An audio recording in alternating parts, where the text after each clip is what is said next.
toujours souriant et bienveillant, Frédéric François, le monstre sacré de la chanson, sait comment apaiser les esprits, à calmer les émotions. Il suffit qu'il s'empare d'un micro pour que le soleil revienne. En effet, depuis ses débuts et jusqu'à ce jour, son look a un peu évolué. Il n'a plus les cheveux si longs, par contre, il met un point d'honneur à soigner son apparence. Tiré à 4 épingles, le temps ne semble pas avoir de prise sur le chanteur. Hélas, il y a quelques semaines, les admirateurs de la première heure découvrent l'impensable. En leur dissimulant volontairement le résultat de ses dernières analyses, il a seulement tenté de les protéger.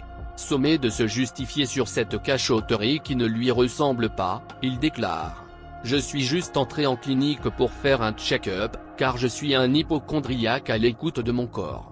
On peut désormais souffler. » Dans un sourire, il nous révèle qu'il est une boule d'énergie, parfaitement en forme et sur la ligne de départ pour reprendre le chemin de la scène.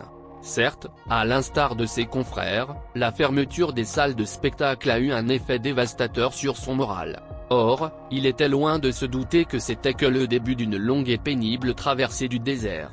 À chaque fois qu'un membre de la grande famille de la musique disparaît, c'est la consternation. Par exemple, lors du premier confinement, le départ de Christophe crée un goût amer à ses fans.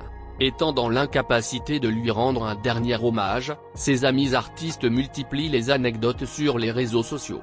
En ce qui concerne Eddie Despretz, c'est encore un autre débat. Alors qu'il croyait juste avoir un problème banal de peau, une attaque cérébrale ne lui laisse pas la moindre chance de se relever.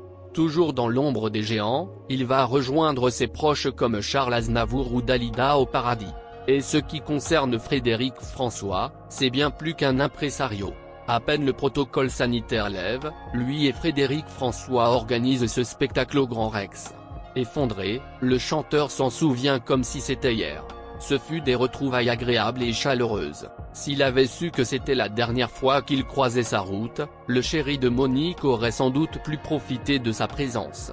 Tout ce qu'il reste maintenant, ce sont de fabuleuses anecdotes. On espère bien qu'il nous les partagera quand il se sera remis.